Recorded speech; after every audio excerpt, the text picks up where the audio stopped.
This creature first appeared on our planet around 1 billion years ago. It thrives in damp environments and can survive pretty much anywhere. It might be in your basement as we speak. I think you've already guessed, I'm talking about mold here. It's a type of fungus that spreads through tiny particles moving through the air. These spores are like the seeds of a plant, although they're much smaller. Sometimes they cling onto clothes or animal fur and travel long distances unnoticed. They can survive even in some unfriendly environments and start growing when they land somewhere with enough water, food, and oxygen. Mold comes in all colors of the rainbow, and each color stands for a certain type of mold. You can usually find red or orange mold outdoors. The pink variety likes to reside in bathrooms on shampoo and soap residues. Black and green mold are the types you're most likely to meet in your house. Unlike plants that use photosynthesis, mold grows on materials it can digest. Even one tiny mold spore is powerful enough to harm several people. But there are over 100,000 different types of mold in the world, and not all of them are dangerous to you. You just noticed something green on your sandwich, but only a small part of it is infected, so maybe you can just cut it off. Nope, it won't work out. The tiny greenish spots you see are on the surface, and you can spot them with the naked eye, but there's more hiding inside the bread. But if it was 1 second too late and you've bitten into the bright green patch of mold, don't rush to the bathroom to scrub your tongue with anti-bacterial soap. You've probably eaten mold before without even knowing about it. It easily grows on soft porous foods like bread, fruit, and vegetables. So, consuming just a bit of it is okay, as long as you have a strong immune system. You'll digest it like any normal food. If you feel sick after consuming it, that's most likely because mold tastes weird, and not because there's some vicious substance spreading through your body. So, the best you can do if you spot mold on your bread is not to risk your health and throw away the entire loaf. Mold likes to settle in cooked leftovers like meat, poultry, casseroles, grain, pasta, cottage and cream cheese, yogurt, and sour cream. It's easier for mold to penetrate softer food, so it also loves fruits and vegetables like strawberries, cucumbers, peaches, and tomatoes. Jams and jellies are another easy target for mold, as it thrives in sweet and sugary foods. Yikes! Mold isn't always the bad guy ruining your lunch. You've got to thank it for that exquisite taste of blue cheeses, like Gorgonzola, Roquefort, and Blue. Camembert and Brie wouldn't be so delicious without the white mold on their surface. Cheese is 99.99% milk, and its makers grow mold either inside or outside the cheese, depending on its sort.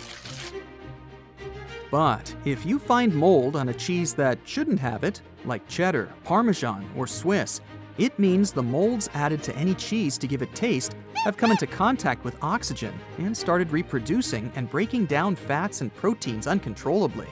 You should cut off the affected part carefully with a knife without touching the mold. The rest of the cheese is still good to eat.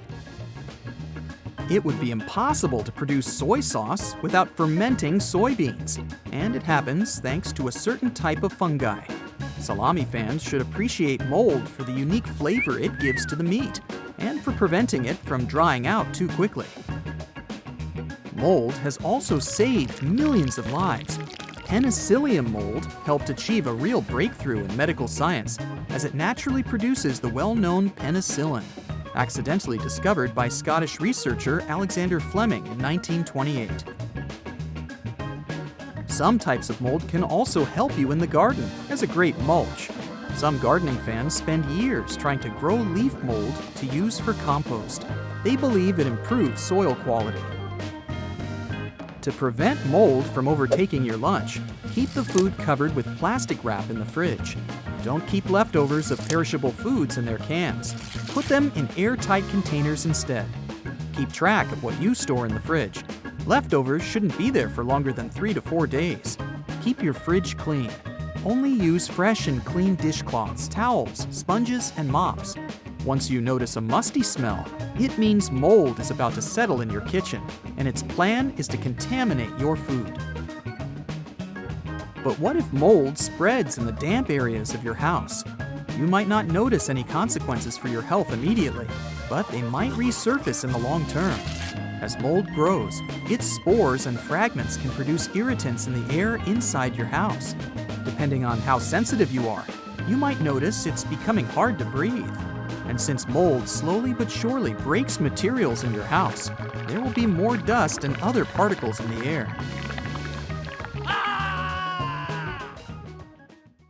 When you try to get rid of the bad mold in your house, you might accidentally touch it without any protection. It won't take your life, but don't let it sit on your hands. First off, clean your hands well with antibacterial soap. Clean between your fingers and the back of each hand thoroughly, and also scrub underneath the nails. If you can't reach some spores, use a toothpick. Then, clean your hands with a strong sanitizer. The final step will be to wash your hands with liquid soap under running water. Again, don't miss the areas between your fingers and under your nails. Don't touch your face until your hands are perfectly clean. You don't want to accidentally inhale those spores. You should also take off the clothes you were wearing when you came into contact with mold and wash it immediately. It's impossible to mold-proof your home, but you can make it resistant to that mean intruder. Inspect your house and find the problem areas. It could be a flood in your basement, a water stain on the ceiling, or a window that's always covered with condensation. Fix those problems and install proper ventilation in the house. AC units and dehumidifiers will help. Open a window while cooking or showering to keep the moisture outside.